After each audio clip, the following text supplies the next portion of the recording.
vocês? Saudade já, né? Faz tanto tempo que a gente não se encontra. Nessa aula a gente vai continuar ainda falando um pouquinho sobre a Grécia, né? O finalzinho do nosso capítulo sobre Grécia.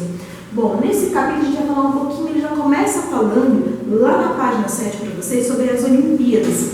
As Olimpíadas eram um evento muito comum na Grécia Antiga. Ela surgiu em 776 a.C.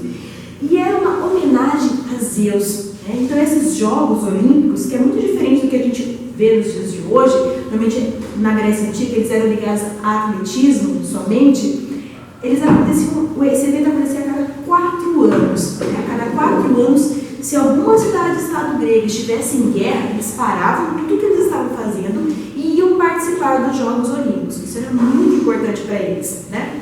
Quem ganhava os Jogos recebia uma medalha, como nos dias de hoje. Eles recebiam uma coroa de louro, né? Colocava-se sobre esses participantes uma coroa de louro, como se eles fossem os escolhidos de Zeus, né? Por terem ganhado aquelas provas todas.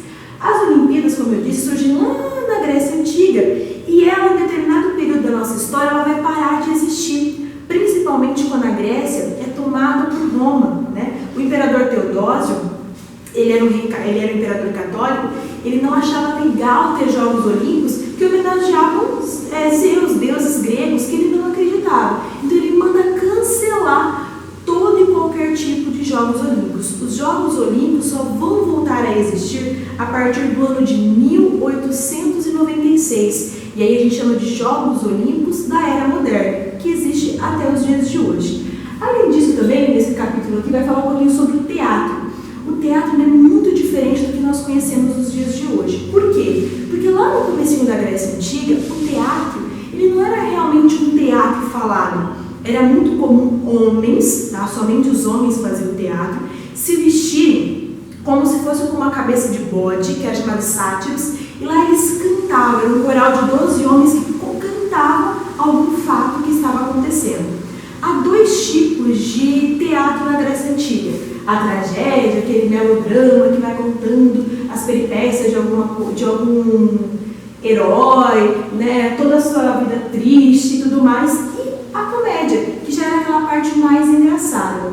Como eu disse para vocês, como o teatro ele só é feito por homens, então os homens se vestem de mulheres para poder representar naquele teatro. Essas festas teatrais, elas aconteciam em homenagem a um deus muito importante, Dionísio, que era o rei do vinho, das festas, né? Então era um deus muito festivo. Então eles realizavam este evento para homenagear Dionísio.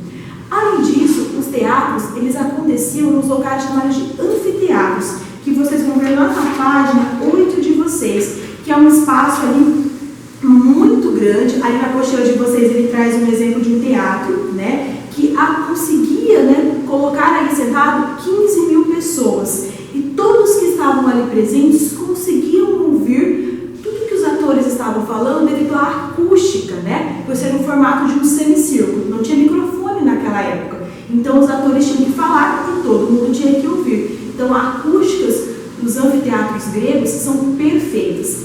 Além também do teatro, a gente vai falar um pouquinho sobre a filosofia. Com o passar do tempo, os gregos vão perceber que eles precisam buscar um sentido para a realidade.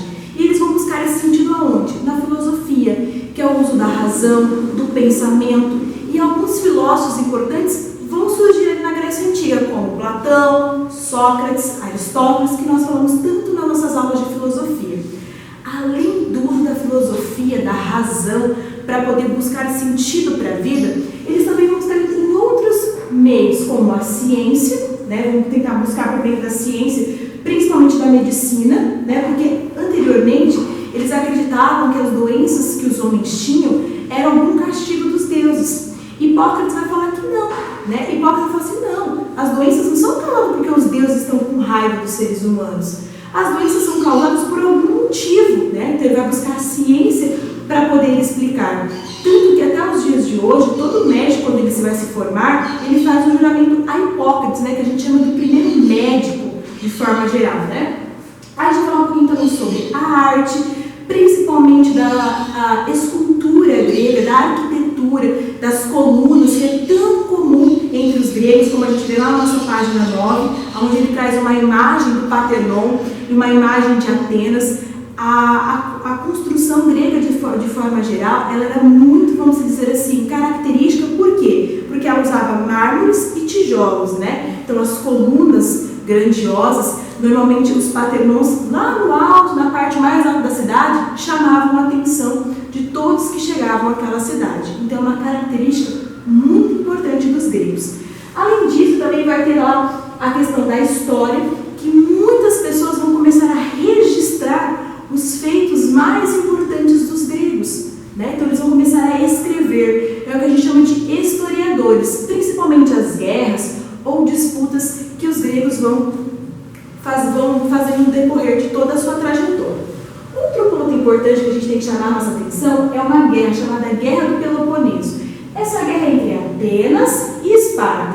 Lembra que a Pro falou lá anteriormente que as cidades-estados gregas, elas eram autônomas? Cada um tinha o seu rei, cada um tinha uma maneira de governar. Isso não quer dizer que elas viviam de forma pacífica, muito pelo contrário. Elas brigavam muito entre si, porque elas queriam ser a cidade mais importante da Grécia. Então era muito comum Atenas e Esparta viverem se degladiando, brigando uma com a outra para ver quem era a cidade mais importante. Normalmente os atenienses acabavam perdendo as guerras. Por quê? Porque eles não eram preparados desde criança para ser guerreiros, ao contrário dos espartanos, né? E a Guerra do Peloponeso é uma das mais famosas que aconteceu entre Esparta e Atenas.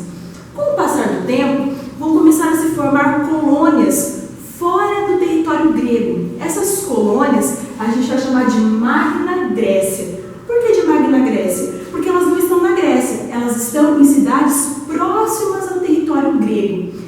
Mas tem um ponto importante, elas vão assimilar, de certa forma, a cultura dos gregos para elas. Então, isso a gente chama de Magna Grécia. Elas estão fora do território grego, mas, de certa forma, vão absorver tudo que é de mais importante que os gregos já produziram. Essas pessoas vão absorver para eles ali. A Pro vai deixar para vocês algumas atividades para serem feitas lá no caderninho de atividades de vocês desse capítulo. Eu estou trabalhando com a professora Gabi a questão 1, 2, 3, 5, 7 e 10, que vai falar de uma maneira assim, bem retrospectiva de tudo que nós falamos até agora de Grécia. Na próxima aula, a gente vai estar corrigindo. Um beijo a todos.